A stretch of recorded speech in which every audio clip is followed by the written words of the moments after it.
পরিস্থিতির পরে এই ধরনের ভোট ব্যাংকের রাজনীতি নতুন তো কিছু নয়। তৃণমূলের ক্ষয় শুরু হয়েছিল 18 পঞ্চায়েতে এবং ফাইনালি তৃণমূল 21 এবং 24-এ যে জয়টা পেয়েছে, ছাপ্পা তো আছেই, ওগুলো তো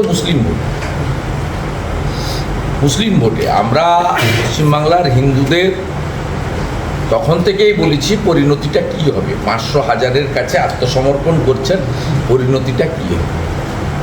আজকে সেই পরিণতিটা হচ্ছে, দেশের মধ্যে দেশের মানুষ উদ্বাস্তু হচ্ছে। এটা তো মানে সবচেয়ে লজ্জাজনক ঘটনা। ইউক্রেনের ঘটনায় পোল্যান্ডে গিয়ে লোক আশ্রয় নিয়েছিল। এটা দু দেশের ঘটনা ঘটলে ঘটে, কিন্তু দেশের মধ্যে মানুষ হচ্ছে। হ্যাঁ, 21-এ বিজেপির লক্ষাধিক কর্মী শেল্টারে গেছিল, আসামে ক্যাম্প করে থেকেছে। তৎকালীন রাজ্যপাল জগদীপ ধনখড়, আজকের উপরাষ্ট্রপতি, সেদিন গেছিলেন হেলিকপ্টার দিয়ে আসামে। আসাম সরকার খাইয়েছিল, রেখেছিল। কিন্তু এবারে যেটা হচ্ছে, কারা এই যে পলায়ন, 1000 লোক যে পলায়ন করেছে, মানে ক্যাম্পে গেছে, বাকি তো আত্মীয় স্বজনের বাড়িতে হিন্দু যেখানে বেশি আছে প্রাণ নিয়ে অনেকেই পালিয়েছেন। সে সংখ্যা আমি জানি না, কারণ ইন্টারনেট বন্ধ, সব খবর সবাই পাচ্ছেন না, ঢুকতেও তো দিচ্ছে না, 163 করে রেখেছে। সেক্ষেত্রে এদের মধ্যে তো তৃণমূলের ভোটারও আছে। এই যে for the people, by the people, of the people সংবিধানকে সামনে রেখে শপথ গ্রহণ করা, এ তো সরাসরি বিশ্বাসঘাতকতা করা হচ্ছে সংবিধানের সঙ্গে। 21-এ বিজেপি করেছিল বলে হিন্দুদের তাড়িয়েছিল, আর আজকে সব হিন্দুকে তাড়ানো হচ্ছে। আমরা বলি না 1 লাখের ঘর, 1,20,000 ঘর বানাচ্ছেন কার জন্য? দখল করবে তো ওরা। আজকে ধুলিয়ান, শামশেরগঞ্জ, শ্রুতি প্রমাণ হয়ে গেছে। তাই শুনে কোথাও কি এটা 71-এর স্মৃতিকে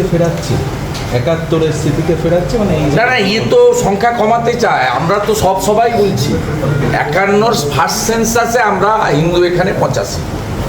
ববি বলছে আমরা 33 থেকে 35।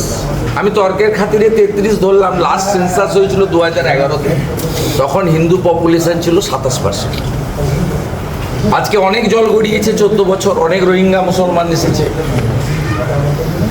এবং সিদ্দিকুল্লাহ চৌধুরী তো অ্যাসেম্বলির রেকর্ডে বলেছে, আপনারা দুই, আপনাদের দুই, আমাদের দুই, আমরা 4, মানে ওরা 4 জন করে নিতে বলছে। স্বাভাবিকভাবে ওদের একজন মন্ত্রী অ্যাসেম্বলির ফ্লোরে, এবং আমাদের এমএলএরা বলার পরেও এই ওয়ার্ড কিন্তু বাদ যায়নি অ্যাসেম্বলিতে, বিমান ব্যানার্জি রেখে দিয়েছে। এটা দলিল। তা স্বাভাবিকভাবে আমরা এখনই 67। এইরকম চলতে থাকলে 50-এর নিচে তো আমরা নামবই। এর মধ্যে আমাদের সাধু সন্ত, প্রচারক, তারপরে বাবা মাকে দেখার জন্য অনেকে, অসুস্থ বোনকে দেখার জন্য অনেকে অকৃতদার থেকে গেছেন, অনেক কারণে। তো স্বাভাবিকভাবে আমাদের সংখ্যা তো এক্ষুনি 67 হয়ে গেছে 85 থেকে, এবং আমরা 50-এর নিচে চলে গেলেই তো সারিয়া, মুসলিম পার্সোনাল ল বোর্ডে চলে যাবে, বিউটি পার্লার বন্ধ হয়ে যাবে, মহিলারা বাড়ি থেকে বেরোতে পারবেন না। যে নন্দনে, রবীন্দ্র সদনে গান গাইতে যাচ্ছেন তথাকথিত গিটার নিয়ে, তারা সত্যিকারের মেধাযুক্ত, সব বন্ধ হয়ে যাবে। বলে বাজনা চলবে না, যাত্রা চলবে না, নাটক চলবে না, বাজনা বাজবে না, রিল বানাতে পারবেন না। সবে তো গাড়ি থেকে ধ্বজ খুলছে, এরপরে বলবে মন্দির থেকে ঘন্টা করতে হবে। ভয়ঙ্কর পরিস্থিতি। বাংলার হিন্দুদের ঐক্যবদ্ধ হওয়া ছাড়া এবং নরেন্দ্র মোদীজির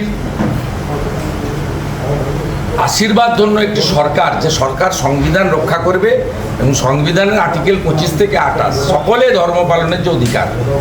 উত্তরপ্রদেশে কি ঈদ পালিত হয়নি?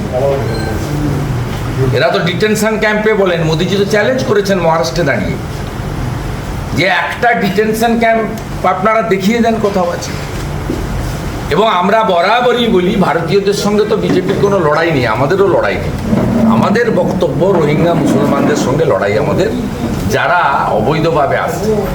এই পার্লামেন্টের বাজেট সেশনেও অমিত শাহজি একাধিকবার বললেন, সমস্ত আধার কার্ডগুলো তো 24 পরগনা, এপিক কার্ডগুলো 24 পরগনার। এটা একটা হাব তৈরি হয়েছে বাংলায়, স্বাভাবিকভাবে খুব বিপজ্জনক। আপনারা যতক্ষণ না তথাকথিত সেকুলার বাঙালি, যারা সমস্ত দুর্গা পূজা থেকে হিন্দুদের পূজাকে পঞ্জিকা শাস্ত্র তুলে দিয়ে কালচারাল প্রোগ্রামে পরিণত করেছেন, যারা মনে করেন ধর্ম যার যার উৎসব সবার, এই ফর্মুলার বাংলাতে থাকলে আপনাদের অবস্থা খারাপ হবে। আপনাদের ধুতি পরাও নিষিদ্ধ হবে কিছুদিনের মধ্যে।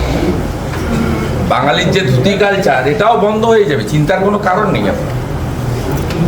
আপনারা এই চাষ করে রেখেছেন, সেই জন্য তো সকলের স্লোগান হওয়া উচিত, ধর্ম যার যার রক্ষা করার দায়িত্ব তার। সেই জন্যই দলের তরফ থেকেও জোরালোভাবে বিজেপি ছাড়া কেউ নেই তো। রাস্তায় বাড়িতে ফোন ধরা, শেল্টার দেওয়া, মোটা ভাত খাওয়ানো, মোটা কাপড় পরানো, 3 মাস জেলে থাকলেও 4 মাসের দিন বেল করানো, এনআইএ করা, বিজেপি ছাড়া কেউ নেই। আগেও ছিল না, বর্তমানে এই সমস্ত এলাকার জন্য মমিনপুর, ইকবালপুর, ইসরা, শিবপুর, ডালখোলা, সর্বত্র আমরাই করেছি। এটা আমাদের দায়বদ্ধতা। কারণ আমি সবসময় বলি, আমি নিজের ক্ষেত্রেই বলি, আমি বিজেপিতে জয়েন করেছি 20 সালে, 5 বছর হতে গেল। আমি নির্বাচনে জিতেছি 21, 23, 24 আমার সহকর্মীদের, আমার এলাকায় বা আমার নির্বাচন কেন্দ্রে হিন্দু ভোটে আমি জিতেছি 2000 ভোটে, হিন্দু ভোটে। আমার কেন্দ্রে অভিজিৎ গাঙ্গুলিকে লিড দিয়েছি 8200 হিন্দু ভোটে।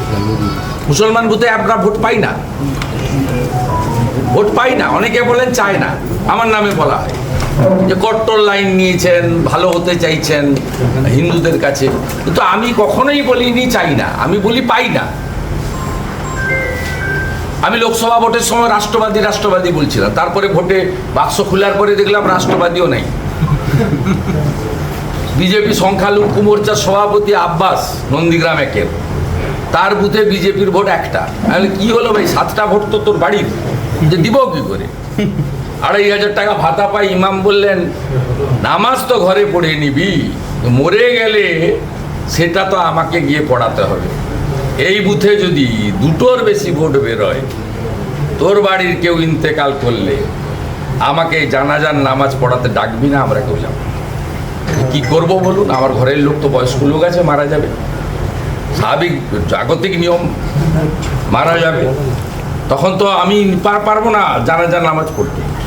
ঘরে মসজিদে উঠতে দিবে না, আমি নয় ঘরে একটা কিছু পেতে পশ্চিম দিকে মুখ করে প্রার্থনা করে নিই, সেটা হতে পারে। কিন্তু ইন্তেকাল করার পরে, ওদের ইন্তেকাল ভাষায় বলে, আমাদের মারা যাওয়া বলে, তখন যে মাটি দেওয়ার সময় যে প্রেয়ারটা হয়, সেটা তো ম্যান্ডেটারি।